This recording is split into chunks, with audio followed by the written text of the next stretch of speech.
काशी ऐसा हो कि इसकी कोई कल्पना ही ना हो सके और कोई शहर इसका, कोई देश इसका मुकाबला न कर सके। बड़ा महंगा है, एक दिन का 40 से 50 हजार रुपए।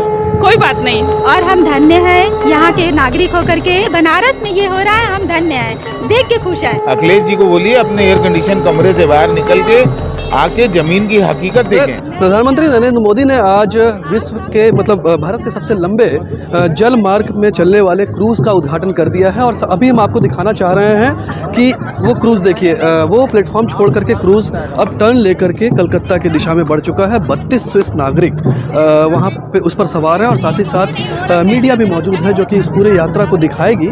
और दूसरी ओर हम आपको घाट का नज़ारा दिखाना चाहते हैं।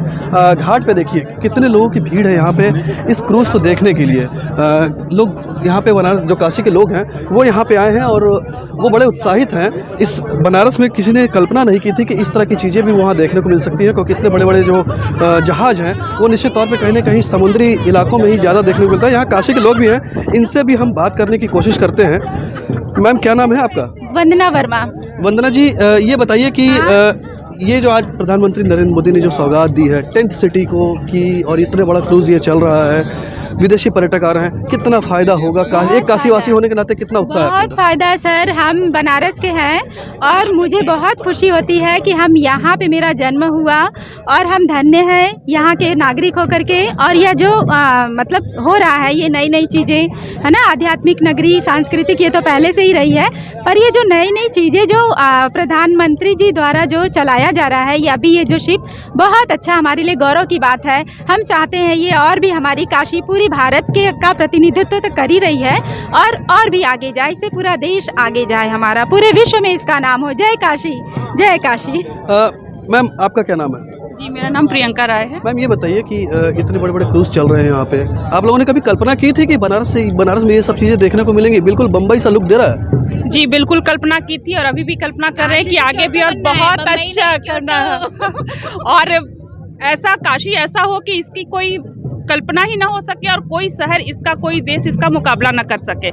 हम चाहेंगे प्रधानमंत्री जी काशी को इस ऊंचाई पर ले जाएं और हम लोग भी उसको देखें। जो हमारे लेकिन बड़ा महंगा है। कोई बात नहीं, महंगा है तो भी अच्छा है। देख के ही खुश हैं आप? हम देख के खुश है, हमें बस हमारे जगह भूमि पर बनारस में ये हो रहा है, हम धन्य हैं, देख के खुश हैं। इस बात का मलाल नहीं है कि हम भी शायर करते हैं? नहीं, बिल्कुल मलाल नहीं है। जो चीजें हो रही हैं, विकास पा रही हैं, बस हमें जान करके बस खुशी हो रही है। आपका क्या नाम है मैम? मैं डॉक्टर रजनी द्विवेदी। मैम, ये बताइए कि टेंट सिटी भी बन के तैयार हो गई, उसका भी उद्घाटन हो गया, इतना बड़ा क्रूज चल रहा है, स्विट्जरलैंड के नागरिक आ रहे हैं। काशी को एक नए तरीके से दुनिया के साथ परिचय कराने का जो एक प्रयास है प्रधानमंत्री नरेंद्र मोदी का, इसको किस रूप में देखते हैं आप लोग? देखिए, काशी के बारे में हमारे शास्त्रों में कहा गया है कि मरणम मंगलम यत्र विभूतिश्च विभूषणम कौपीनम यत्र कौशेयम सा काशी केन मीयते। तो यहाँ तो मृत्यु भी मंगल कारक है ना। यहाँ की काशी का रेशमी वस्त्र और क्या नहीं प्रसिद्ध है यहाँ का। मधुर मनोहर अतीब सुंदर ये सर्व विद्या की राजधानी। और ये जो आज इस क्रूज़ का यहाँ से शुभारंभ हुआ है, हम लोगों ने अलविदा कहा, बाय कहा उसको, पहले तो स्वागत किया फिर बाय कहा, तो ये अनमोल पल है हमारे लिए और इसको हम लोग हमेशा याद रखेंगे। और टूरिज़्म को बढ़ावा देने के उद्देश्य से भी ये किया गया है, इसलिए अपनी काशी तीनों लोगों से कभी मौका मिला तो इसमें सैर करेंगे? अब मैं तो सोच रही थी कि आज बिल्कुल करेंगे, लेकिन बड़ा महंगा है, एक दिन का 40 से 50 हजार रुपए। कोई बात नहीं, फिर भी कोशिश करेंगे, जरूर करें।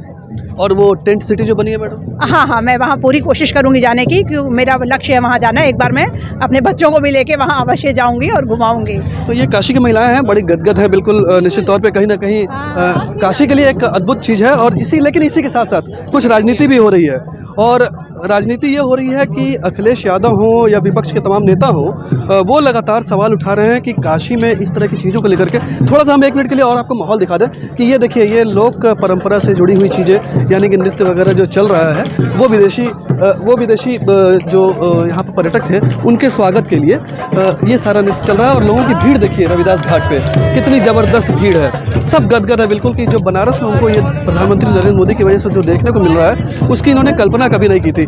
अब थोड़ी सी बात हो जाए काशी वासियों से उस राजनीति के ऊपर में जिसकी मैं चर्चा कर रहा था कि कांग्रेस हो चाहे अखिलेश यादव हो, वो लगातार कहीं ना कहीं निशाना साध रहे हैं इन परियोजनाओं को लेकर के, क्योंकि जाहिर सी बात है केंद्र की तरफ से या प्रधानमंत्री नरेंद्र मोदी की तरफ से कोई भी योजना अगर लॉन्च की जाती है तो उस पर निशाना निश्चित तौर पर राजनीति होती है। सबसे पहले हम आपसे बात कर रहे हैं, क्या नाम है आपका? नवीन कपूर।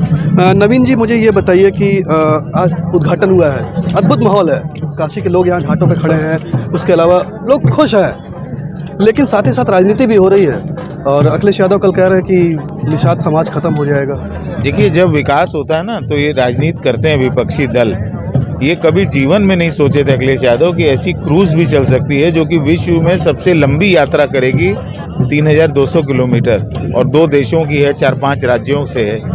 ये मल्ला तो जो हमारा लोकल है उससे इसका कोई कंपटीशन ही नहीं है। ये विदेशी सैलानियों के लिए या बड़े सैलानियों के लिए 51 दिन की, यहाँ से डिब्रूगढ़ तक की।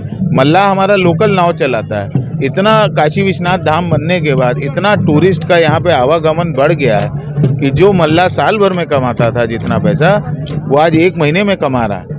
क्योंकि बात इसकी नहीं है कि मतलब ज़्यादा ले रहा है कि कम ले रहा है, इतना आवागमन हो गया है कि दिन भर लोग, इतना टूरिस्ट इनफ्लो है कि दिन भर मल्ला, तो यहाँ पे काशी का मल्ला तो बहुत कुछ है। अखिलेश जी को बोलिए अपने एयर कंडीशन कमरे से बाहर निकल के आके ज़मीन की हकीकत देखें। लेकिन आपसे बात करना चाहेंगे, क्या नाम है आपका? अशोक पटेल। अशोक जी, ये बताइए कि योजनाएं लाई गई हैं, बड़ी अच्छी बात है, पर्यटन बढ़ रहा है, सब कुछ बढ़ रहा है, लेकिन एक काशीवासी होने के नाते और एक सामान्य इंसान होने के नाते आपके मन में भी इच्छा होगी कि कभी आप इस क्रूज में सवारी करें या वहाँ जाएं, लेकिन कॉस्ट बहुत ज़्यादा है, तो क्या इस दिशा में भी सोचने की ज़रूरत है? नहीं, धीरे धीरे कास्ट भी कम हो जाएगा। जब नावें बढ़ेंगी, क्रूज बढ़ेंगे तो धीरे धीरे कास्ट भी कम होंगे। पर्यटन का स्थल बढ़ रहा है यहाँ, उसके वजह से लोगों का आना जाना भी है। लोकल नावों पे कोई दिक्कत नहीं है यहाँ। दिक्कत है तो केवल पर्यटन को बढ़ावा देने के लिए। आप जाएंगे वहाँ रहने के लिए, आप कोशिश करेंगे कि वहाँ जाकर रहें आप भी? क्यों नहीं किया जाएगा, यहाँ के पर्यटन के बारे में चर्चा किया जाएगा। आपका क्या नाम है? देवेंद्र। देवेंद्र जी, ये बताइए कि आज जो सौगात मिली है, खास करके जाहिर सी बात है बनारस में इस तरह की चीज़ें दिखती नहीं थी। छोटी छोटी नावें हुआ करती थी, बड़े बड़े क्रूज हुए, 4-4 क्रूज चल रहे हैं। अभी ये गंगा विलास शुरू हो गया है, इसकी कल्पना आप लोगों ने कभी की थी? कभी नहीं कल्पना की थी। आज ये बनारस के लिए बहुत बड़ी सौभाग्य का दिन है कि ये दृश्य हम लोग देखने को मिल रहा है, नहीं तो फिर खाली वही पेपर मीडिया और इधर उधर आदमी देखता था।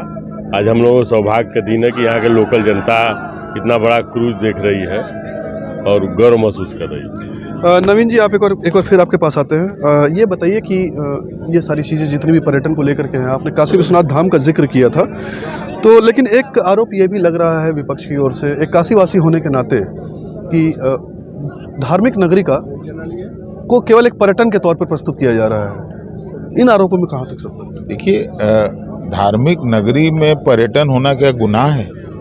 अरे जो धर्म की नगरी में आएगा वो पर्यटक ही बन के आएगा ना। तो पर्यटक जब बन के आता है तो पूरे काशी के एक एक वासी का रोजगार बढ़ता है। जो आता है यहाँ से कुछ ना कुछ खरीद के जाता है, तो खरीदता है तो उससे हमारे जो बुनकर या कारीगर भाई हैं उनको सपोर्ट मिलता है। जो दुकानदार हैं, रिक्शा वाले हैं, ई रिक्शा वाले हैं, होटल वाले हैं, रेस्टोरेंट वाले, ढाबे वाले, सबका व्यापार बढ़ता है। जब पर्यटक आता है तो पर्यटक और ये धर्म की नगरी, ये तो अच्छी बात है ना कि हम काशी में हमारे बाबा विश्वनाथ का वास है।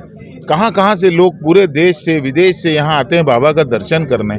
इतना सुगमता से दर्शन हो रहा है, इतनी रोज लाखों लोग, अगर पुरानी व्यवस्थाएं होती क्या लाखों लोग हमारे यहाँ रोज दर्शन कर पाते। आप भी काशी के, हम भी काशी के हैं। और ये जो सुगमता कर रहे हैं उससे पर्यटन अगर आ रहा है पर्यटक, तो क्या ये हमारी काशी की नगरी पर्यटन नगरी ही है। ठीक, तो ये है निश्चित तौर पे कहीं ना कहीं वाराणसी के पर्यटन इतिहास में आज एक मील का पत्थर जो है वो प्रधानमंत्री मोदी ने गढ़ दिया है, क्योंकि जो टेंट सिटी और जो ये बड़ा सा क्रूज़ गंगा विलास जिसको फ्लैग ऑफ करके प्रधानमंत्री मोदी ने उद्घाटन किया है, अपने आप में एक निश्चित तौर पे पर्यटन इंडस्ट्रीज़ को एक नया बढ़ावा देगा। क्योंकि कोरोना के बाद से निश्चित तौर पे बनारस की जो पर्यटन इंडस्ट्री थी उसकी कमर टूटी हुई थी। होटल इंडस्ट्री से लेकर के छोटे व्यापारी सभी लोग परेशान थे। हाँ, निश्चित तौर पे कहीं ना कहीं राजनीति भी इस पर जारी है और वो स्वाभाविक सी चीज़ है कि अगर केंद्र में या राज्य सरकार कोई योजना लाती है तो उस पर राजनीति और सवाल उठना भी बिल्कुल जायज़ है। नवभारत टाइम्स ऑनलाइन के लिए वाराणसी से अभिषेक झा।